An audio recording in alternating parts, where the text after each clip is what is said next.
How can we use dare in a sentence? പുതിയ ഒരു ക്ലാസ്സിലേക്ക് സ്വാഗതം. ഇന്നത്തെ ക്ലാസ്സിൽ നമ്മൾ ചർച്ച ചെയ്യുന്നത് dare എങ്ങനെ ഒരു സെൻറ്റൻസിൽ യൂസ് ചെയ്യാം എന്നതിനെക്കുറിച്ചാണ്. നമുക്കറിയാം dare എന്നത് ഒരു സെമി മോഡൽ വെർബാണ്. അതായത് ഒരേ സമയം മെയിൻ വെർബായും ഓക്സിലറി വെർബായും നമുക്ക് ഇത് ഉപയോഗിക്കാൻ കഴിയും. ഉപയോഗമനുസരിച്ച് വ്യത്യസ്ത അർത്ഥങ്ങൾ ഉണ്ടാകാമെങ്കിലും ധൈര്യപ്പെടുക എന്ന അർത്ഥമാണ് dare എന്ന വേർഡിൻ്റേത്. മറ്റ് മോഡൽ വെർബുകൾ ഉപയോഗിക്കുന്നത് പോലെ നമുക്ക് dare ഉപയോഗിക്കുവാൻ കഴിയുകയില്ല.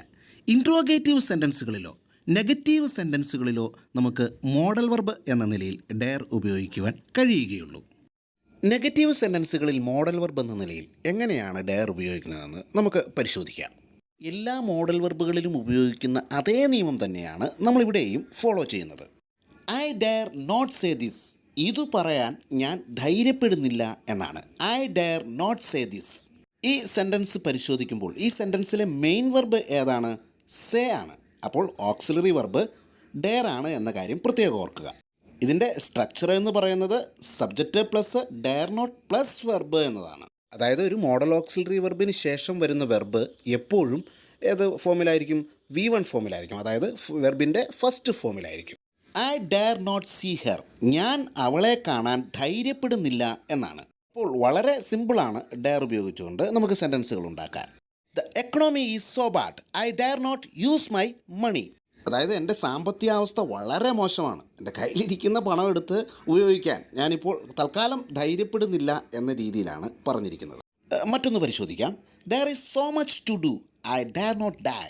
അതായത് ചെയ്യാൻ ഒരുപാട് കാര്യങ്ങളുണ്ട്, അതുകൊണ്ട് ഞാനിപ്പോൾ മരിക്കാൻ എന്തായാലും തയ്യാറാകുന്നില്ല എന്ന അർത്ഥമാണ്. മറ്റൊരു സെൻറ്റൻസ് കൂടി പരിശോധിക്കാം. The government dare not raise interest rates again.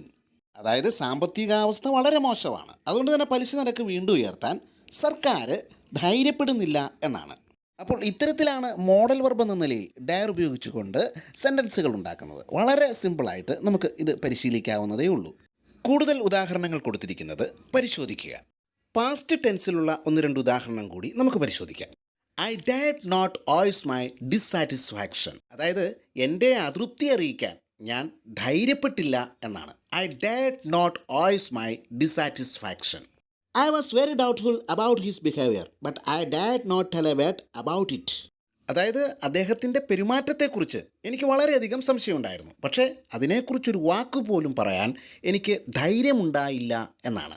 ഇത്തരത്തിലുള്ള പല സാഹചര്യങ്ങളും നമ്മൾ നേരിടാറുണ്ട്. പക്ഷേ പ്രതികരിക്കേണ്ട സമയത്ത് കൃത്യമായും നമ്മൾ പ്രതികരിച്ചിരിക്കണം എന്നാണ്. കൂടുതൽ ഉദാഹരണങ്ങൾ കൊടുത്തിരിക്കുന്നത് ശ്രദ്ധിക്കുക. ഉദാഹരണങ്ങളെല്ലാം വിശദീകരിക്കാനുള്ള സമയം ഇവിടെയില്ല, അതുകൊണ്ടാണ്. ഇനി നമുക്ക് ഇൻട്രോഗേറ്റീവ് സെൻറ്റൻസുകൾ പരിശോധിക്കാം. ഐ ഡെയർ ഗോ ദെയർ എന്ന് വെച്ചാൽ ഞാൻ അവിടെ പോകാൻ ധൈര്യപ്പെടുന്നു എന്നാണെന്ന് നമുക്കറിയാം. ഇതിൽ നിന്നുമാണ് ക്വസ്റ്റ്യൻ ഉണ്ടാക്കേണ്ടത്. എങ്ങനെയാണ് നമുക്ക് ചോദിക്കാൻ കഴിയുക? Dare anyone go there. അതായത് ആരെങ്കിലും അവിടെ പോകാൻ ധൈര്യപ്പെടുന്നുണ്ടോ എന്നാണ്. ഇനി ഇത് നെഗറ്റീവായിട്ട് ചോദിക്കണമെങ്കിലോ? Dare in he go there. അവൻ അവിടെ പോകാൻ ധൈര്യപ്പെടുന്നില്ലേ എന്നാണ്. Dare she do it. അവൾ ഇത് ചെയ്യാൻ ധൈര്യപ്പെടുന്നുണ്ടോ എന്നാണ്. അപ്പോൾ ഡെയറിനോടൊപ്പം സബ്ജക്റ്റ് സിംഗുലർ ആയാലും പ്ലൂറൽ ആയാലും ഇത്തരത്തിൽ ഉപയോഗിച്ചുകൊണ്ട് ചോദ്യങ്ങൾ ചോദിക്കാം. ഇനി വളരെയധികം പോപ്പുലറായി ഉപയോഗിക്കുന്ന ഒരു പാറ്റേണാണ് how dare. How dare you speak to me like that. അതായത് എന്നോട് ഇങ്ങനെ സംസാരിക്കാൻ നിങ്ങൾക്ക് എങ്ങനെ ധൈര്യമുണ്ട് എന്നാണ്. How dare you speak to me like that.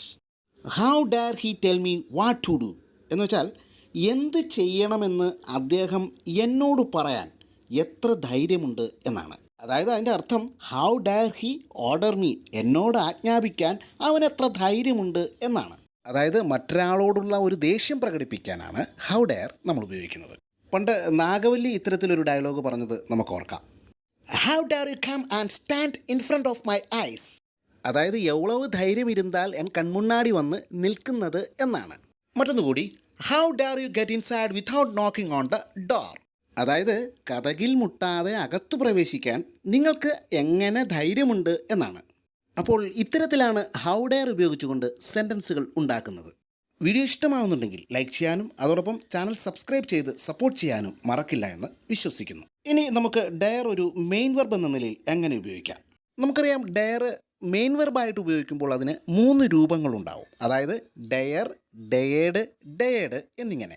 I dare to do it എന്ന് വെച്ചാൽ ഞാൻ അത് ചെയ്യാൻ ധൈര്യപ്പെടുന്നു എന്നാണ്. I want to see her, എനിക്ക് അവളെ കാണണം എന്നാണ്. ഇവിടെ ഒരല്പം ശ്രദ്ധിക്കേണ്ടതുണ്ട്. ഈ സെൻറ്റൻസിൽ ഐ വാണ്ട്, എനിക്ക് വേണം എന്നതാണ് ആദ്യത്തെ ആവശ്യം. പിന്നെ എന്തിനാണ് ടു സീ ഹെർ, എന്തിന്, അവളെ കാണണം എന്നതാണ് ആവശ്യം. അപ്പോൾ ഇതിനകത്തെ വെർബ്, അതായത് മെയിൻ വെർബ് ഏതാണ്? വാണ്ട്. ഫസ്റ്റ് ആക്ഷൻ എന്ന് പറയുന്നത് വാണ്ട്, ആവശ്യം എന്നതാണ് ഫസ്റ്റ് ആക്ഷൻ. അപ്പോൾ ടു സീ എന്നത് എന്താണ്? ഇൻഫിനിറ്റീവാണ്, ടു ഇൻഫിനിറ്റീവ്. എന്തുകൊണ്ടാണ് ഇൻഫിനിറ്റീവ് ആകുന്നത്? ടു സീ എന്ന് പറഞ്ഞാൽ അതിൻ്റെ അർത്ഥം കാണണം എന്നാണ്. അതായത് കാണണം എന്ന പ്രവൃത്തി അവിടെ നടക്കുന്നില്ല. അതായത് എൻ്റെ ആവശ്യം, അതായത് കണ്ടെത്തുക എന്നുള്ള ആവശ്യം ആദ്യം നടക്കണം. കണ്ടെത്തിയതിന് ശേഷമേ എനിക്ക് എന്ത് ചെയ്യാൻ പറ്റൂ? അവളെ കാണാൻ പറ്റുകയുള്ളൂ. അതായത് ഒരു ആക്ഷൻ നടക്കാതെ ആ ആക്ഷനെക്കുറിച്ച് പറയുമ്പോൾ അത് ഒരു നൗണായിട്ടാണ് പരിഗണിക്കുന്നത്, വെർബായിട്ടല്ല. അതായത് ഇൻഫിനിറ്റീവ് എന്ന് പറയുമ്പോൾ ടു പ്ലസ് വെർബിൻ്റെ ബേസ് ഫോം ആണ് എന്ന കാര്യം പ്രത്യേകം ഓർത്തു വയ്ക്കുക. ഇനി ചില വെർബുകൾക്ക് ശേഷം നമുക്ക് ടു ഇൻഫിനിറ്റീവ് മാത്രമേ ഉപയോഗിക്കുവാൻ കഴിയുകയുള്ളൂ. ഗ്രാമറിൽ അത്തരത്തിലൊരു നിയമമുണ്ട് എന്ന കാര്യം പ്രത്യേകം ഓർത്തു വയ്ക്കുക. അപ്പോൾ അത്തരം വിഭാഗത്തിൽപ്പെട്ട ഒരു വെർബാണ് ഏത്? ഡെയർ. അപ്പോൾ ഡെയറിന് ശേഷം നമുക്ക് ടു ഇൻഫിനിറ്റീവ് മാത്രമേ ഉപയോഗിക്കുവാൻ കഴിയുകയുള്ളൂ. ഏത് സാഹചര്യത്തിൽ? ഡെയർ ഒരു മെയിൻ വെർബായി ഉപയോഗിക്കുമ്പോൾ.